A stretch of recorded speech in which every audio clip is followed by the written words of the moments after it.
तो ये तो एक समस्या बन गई ना मेरी, कभी मैं ऑन अकाउंट कर रहा हूं और कभी मैं अगेंस्ट रेफरेंस कर रहा हूं। नमस्कार दोस्तों, गाइड ऑफ मैथ में आप लोगों का बहुत बहुत स्वागत है। मैं हूं आप लोग का दोस्त अभिषेक और दोस्तों आज मैं आप लोगों के लिए लाया हूं एक बहुत ही सिंपल और आसान लेकिन कॉम्प्लिकेटेड एरर। और कभी भी ये एरर आपको आए तो इसका सोल्यूशन क्या है मैं आपको बताऊंगा। तो सबसे पहले इस एरर को समझ लीजिए, ये एरर आती क्यों है। ये एरर है रिलेटेड टू पेमेंट वाउचर। जी हाँ दोस्तों, अगर आप किसी पार्टी को पेमेंट कर रहे हैं तो ये एरर आप लोगों को देखने को मिल सकती है। जैसे कि मान लीजिए कि आपकी कंपनी में एक अकाउंटेंट है और उसने पेमेंट की है किसी पार्टी को। यहां देख लीजिए, मैं आपको दिखाना चाहूंगा। ये देखिए, यहां पर हमारी कंपनी में ये पार्टी है राहुल, जिसकी कुछ पेमेंट्स यहां पर बाकी है।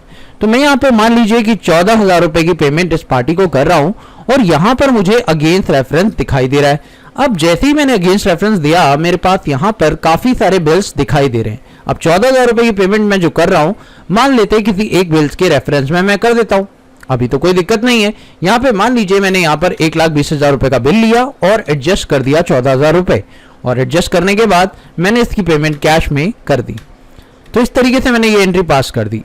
अब सपोज करिए हो क्या जाता है कि मैं जब राहुल के साथ ट्रांजेक्शन करता हूं और इस बार मान लीजिए राहुल को मैंने पेमेंट करी 16,500 रुपए की। अब इस बार अगेंस्ट रेफरेंस लेते समय मेरे पास ये सारे ऑप्शन तो आ रहे हैं, लेकिन गलती से मेरे अकाउंटेंट ने ये मिस्टेक कर दी कि यहां पर उसने ऑन अकाउंट ले लिया। अब दोस्तों प्रॉब्लम यहीं पर अराइज होगी। तो देखते हैं ऑन अकाउंट लेने पर क्या समस्या अराइज हो रही है। पहले आप ये देख लीजिए कि जब अगेंस्ट रेफरेंस ले रहे हैं तो अभी आप लोग के जो बिल्स आ रहे हैं वो किस किस अमाउंट के हैं। तो यहां देखिए आप लोगों को बिल का अमाउंट दिख रहा है, लेकिन अगर आप इसे गलती से ऑन अकाउंट ले लेते हैं, और ये गलती किसी से भी हो सकती है कि कई बार कुछ एंट्रीज आपने ऑन अकाउंट ले ली और कुछ एंट्रीज में आपने अगेंस्ट रेफरेंस ले रखा है, तो दोस्तों ये एरर बहुत बड़ी एरर है। कैसे, ये देख लीजिए। सबसे पहले अगर इसे कैश में मैं पे कर दूं और फिर से मैं राहुल के साथ एंट्री पास करूं और इस बार मान लीजिए मैं राहुल को 19,000 रुपए की पेमेंट करूं और यहां पर मैं इस बार अगेंस्ट रेफरेंस ले रहा हूं, तो दोस्तों देख रहे हैं आप लोग यहां पर 19,000 रुपए की सेटलमेंट तो मैं करूं, लेकिन मुझे राहुल के अगेंस्ट रेफरेंस के करेक्ट बिल नहीं दिखाई दे रही, क्योंकि 19,000 की पेमेंट किसी भी बिल के अगेंस्ट में एडजस्ट हुई ही नहीं। और ये इस वजह से हुआ क्योंकि मैंने यहां पर गलती से किसी भी एक ट्रांजैक्शन को जो कि पेमेंट की थी, उस ट्रांजैक्शन को मैंने गलती से ऑन अकाउंट कंसिडर कर लिया है, जिससे कि मेरा सेटलमेंट सही से नहीं हो पाया। अब ऐसी बहुत सारी एंट्रीज होंगी जिनको आप कभी ऑन अकाउंट और कभी अगेंस्ट कर देते होंगे, और अगर ऐसा हुआ तो दोस्तों आप मुसीबत में पड़ सकते हैं। कैसे, ये मैं आपको बता देता हूं। जैसे कि मान लीजिए यहां पर मैंने 19,000 की फिर से एंट्री कर दी अगेंस्ट रेफरेंस, और फिर से मैंने राहुल के साथ एक ट्रांजेक्शन करी, सपोज करिए 12,000 रुपए की, और 12,000 रुपए की मैंने यहां पर ऑन अकाउंट कर दी। तो ये तो एक समस्या बन गई ना मेरी, कभी मैं ऑन अकाउंट कर रहा हूं और कभी मैं अगेंस्ट रेफरेंस कर रहा हूं। तो ये तो प्रॉब्लम क्रिएट होगी, क्योंकि अगेंस्ट रेफरेंस जब आप करेंगे तो आपको एक्चुअल बिल दिखाई देंगे, और जब आप ऑन अकाउंट करेंगे तो आपको एक्चुअल बिल नहीं दिखाई देंगे। तो अब इस समस्या का इलाज क्या है? इलाज ये है कि आपको बस इतना सा काम करना है कि आपको वो जो भी ऑन अकाउंट वाले सारे के सारे बिल्स हैं वो बस आपको एक जगह शो हो जाए और आप उन्हें ठीक कर पाएं। ये फैसिलिटी अगर टेली आपको दे देता है तो आप लोगों का सारा प्रॉब्लम सॉल्व हो जाएगा।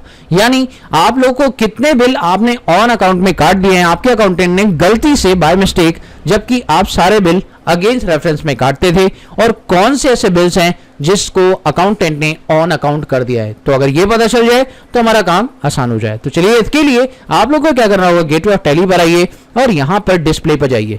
डिस्प्ले पर जाने के बाद आपको यहां पर जाना है स्टेटमेंट ऑफ अकाउंट पर, उसके बाद जाना है आपको आउटस्टैंडिंग पर, उसके बाद जाना है आपको लेजर पर, और फिर उस लेजर को सिलेक्ट कर लीजिए जिस लेजर के अंदर ये आपको देखना है। और मैं यहां पर राहुल का लेजर सिलेक्ट कर रहा हूं, और अब मैं उसका पीरियड डिसाइड कर देता हूं कि भाई राहुल के ट्रांजैक्शन कब से शुरू हुए हैं और राहुल का ट्रांजैक्शन कब तक मैंने पे किया है। तो मैंने यहां पर पीरियड डाल दिया F2 से 1 अप्रैल से लेकर 2 मई जो कि लास्ट ट्रांजैक्शन डेट थी, वहां तक के सारे ट्रांजैक्शन राहुल के दिखाई दे। और ऑल्ट F1 जैसे ही करेंगे आप देखेंगे जो भी ऑन अकाउंट वाले ट्रांजैक्शंस थे वो 2 हैं, और जो कि आपको यहां पर शो हो रहे हैं जिनमें आपने अगेंस्ट रेफरेंस नहीं लिया है। ये है ना। तो ये पेमेंट्स आप कर चुके हैं और इन पेमेंट्स के अगेंस्ट में आपने कोई भी अगेंस्ट रेफरेंस का बिल नहीं लिया है, जिसकी वजह से ये प्रॉब्लम आ रही है। तो आप क्या करेंगे, इन बिल को करेंगे ओपन और यहां पर राहुल को अगेंस्ट बिल कर देंगे और एडजस्ट कर देंगे किसी ना किसी बिल के अगेंस्ट में, और आपका जो प्रॉब्लम है पहले जो सॉल्व नहीं हुआ था अब वो सॉल्व होता नजर आ जाएगा। और ये देखिए मैं यहां अगेंस्ट रेफरेंस कर देता हूं और अब आपके सारे के सारे बिल एडजस्ट हो रहे हैं और प्रॉपर तरीके से अब आपके सारे के सारे बिल्स एडजस्ट हैं, जो कि पहले ऑन अकाउंट हो रहे थे अब प्रॉपरली एडजस्टेड दिखाई दे रहे हैं। तो दोस्तों है ना कमाल की ट्रिक और बढ़िया ट्रिक। इस ट्रिक को आप लोग को जानकर कैसा लगा? वीडियो पसंद आई हो तो प्लीज इसे लाइक शेयर कर देना। चैनल पर पहली बार आए हो तो सब्सक्राइब करने के साथ साथ नोटिफिकेशन बेल को भी दबा देना। मिलते हैं अगली वीडियो में एक नए कंटेंट के साथ, तब तक के लिए देखते रहिए, सीखते रहिए गाइड ऑफ मैथ।